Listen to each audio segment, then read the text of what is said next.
નમસ્કાર, આપ જોઈ રહ્યા છો ઇન્ડિયા ન્યૂઝ ગુજરાત અને હું છું કિશન તિવારી। સમાચારોની વિગતવાર વાત કરીએ તો હર હર મહાદેવના નાદ સાથે જૂનાગઢ મહાશિવરાત્રીના ધ્વજારોહણ બાદ વિધિવત રીતે પ્રારંભ થયો છે। ભજન, ભોજન અને ભક્તિના ત્રિવેણી સંગમ સમા આ મેળામાં પ્રથમ વિધિવત રીતે ભવનાથ મહાદેવ મંદિર ખાતે ધ્વજારોહણ કરાયું। ત્યારબાદ જૂના અખાડા, આહ્વાન અખાડા, અગ્નિ અખાડામાં ધ્વજારોહણ કરવામાં આવ્યું હતું। આ તકે ભવનાથ મહાદેવ મંદિરના મહંત હરિગીરી બાપુ, રુદ્વેશ્વર જાગીર આશ્રમના મહંત ઇન્દ્ર ભરતી બાપુ, અગ્નિ અખાડાના સભાપતિ મુક્તાનંદ બાપુ સહિતના મોટી સંખ્યામાં સાધુ સંતો હાજર રહ્યા હતા। જ્યારે જૂનાગઢ જિલ્લા કલેક્ટર અનિલ કુમાર રણાવાસિયા, એસડીએમ અને મેળા અધિકારી ચરણસિંહ ગોહિલ, અધિક નિવાસી કલેક્ટર NF ચૌધરી, ગુજરાત જિલ્લા ઇન્ચાર્જ પોલીસ વડા Bhagirathsinh Jadeja, Junagadh DySP Hitesh Dhandhaliya, Keshod DySP BC Thakkar, Mangrol DySP Kodiyatar સહિતના ઉચ્ચ અધિકારીઓ પણ હાજર રહ્યા હતા। તો બીજી તરફ ભાવિકોની પણ ભીડ મોટી સંખ્યામાં જોવા મળી હતી।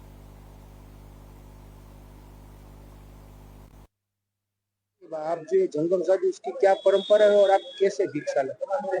भिक्षा वाले नहीं है हम जंगम है। हमारे को जंगम कहते हैं। ये परंपरा 1000 सालों से चली आ रही है। हम हरियाणा से हैं, डिस्ट्रिक्ट पानीपत अपना। और ये प्रथा वहां से चली थी जिस टाइम भगवान शिव की शादी हुई।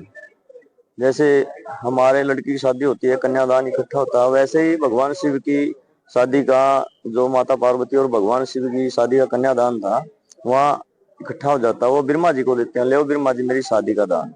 ब्रह्मा जी कहते हैं बोले बाबा जो ये आपका दान है कच्चे पारे के समान है, मैं आपका दान नहीं ले सकता है। तो विष्णु भगवान को देते हैं, वो भी ऐसे ही कहते हैं।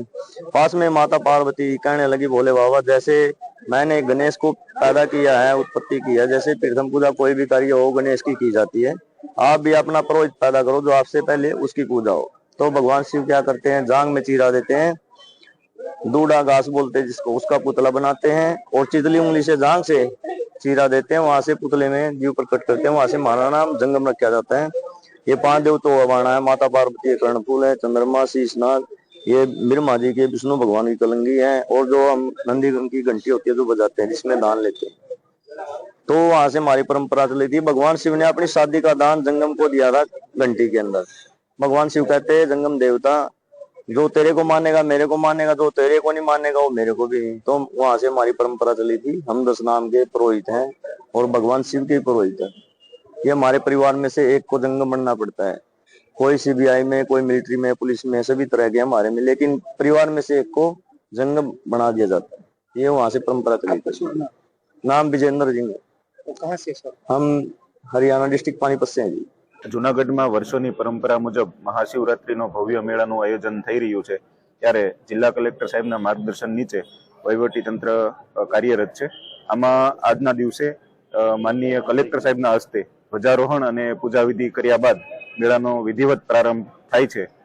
ત્યારે આ સમગ્ર વ્યવસ્થાને પહોંચી વળવા માટે કલેક્ટર સાહેબના માર્ગદર્શન નીચે યોગ્ય પ્રમાણમાં પોલીસ બંદોબસ્ત રાખવામાં આવેલો છે। આ ઉપરાંત પીવાના પાણીની વ્યવસ્થા પણ પૂરતા પ્રમાણમાં કરવામાં આવેલી છે। પાર્કિંગની વ્યવસ્થાઓ પણ પૂરતા પ્રમાણમાં છે। મેળામાં કોઈ ભાગદોડ કે ન થાય એના માટે કલેક્ટર સાહેબના માર્ગદર્શન પ્રમાણે અગાઉથી જ NDRF અને SDRFની ટીમો પણ તૈનાત કરવામાં આવેલી છે। વહીવટી તંત્ર દ્વારા ભવ્ય સાંસ્કૃતિક કાર્યક્રમનું પણ આયોજન કરવામાં આવેલું છે। મેળાના 4 દિવસ દરમિયાન અહીંયા સાંસ્કૃતિક કાર્યક્રમનું આયોજન કરવામાં આવશે। વહીવટી તંત્ર કલેક્ટર સાહેબના માર્ગદર્શન નીચે આ સમગ્ર મેળા દરમિયાન આવનાર સાધુ સંતો અને શ્રદ્ધાળુઓને કોઈ તકલીફ ન પડે એ માટે સંપૂર્ણપણે કાર્યરત છે। હર હર મહાદેવના નાદ સાથે આજથી એટલે કે તારીખ 22 ફેબ્રુઆરીથી મહાશિવરાત્રિના મેળાનો પ્રારંભ થઈ ચૂક્યો છે।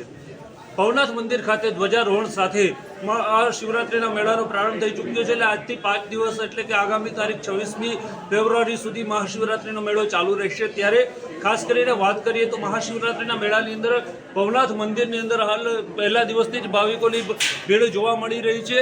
આ ભીડ જે છે તે આગામી તારીખ 26મી ફેબ્રુઆરીના મધ્યરાત્રિએ નાકા સાધુઓના શાહી સ્નાન સુધી સતત રહેશે। અને જે દ્રશ્યો બતાવવાનો પ્રયત્ન કરી રહ્યો છે, મૃગીકુંડની અંદર શાહી સ્નાન સાથે આ મહાશિવરાત્રિના મેળાની પૂર્ણાહુતિ થતી હોય છે। ત્યારે અંદાજે 10 લાખ કરતાં વધારે ભાવિકો આવવાની શક્યતા હોય વહીવટી તંત્ર દ્વારા તૈયારીઓ પૂર્ણ કરી દેવામાં આવી છે અને હાલ આ મેળાનો પ્રારંભ થઈ ચૂક્યો છે। ત્યારે આગામી 5 દિવસ સુધી આ મેળો ચાલુ રહેશે. ભજલ ભોજલ અને ભક્તિલાલ ત્રિવેણી સંગમ સમા આ મેળાની અંદર અનેક સાધુઓ આવતા હોય છે અને કહેવાય છે કે મહાદેવ પણ પોતે આ સાધુના સ્વરૂપમાં અહીંયા દર્શન કરવા આવતા હોય છે ત્યારે ભાવિકો જે છે તે મોટી સંખ્યામાં ઉમટી રહ્યા છે. ભાવિક જોશી, ઇન્ડિયા ન્યૂઝ, જુનાગઢ.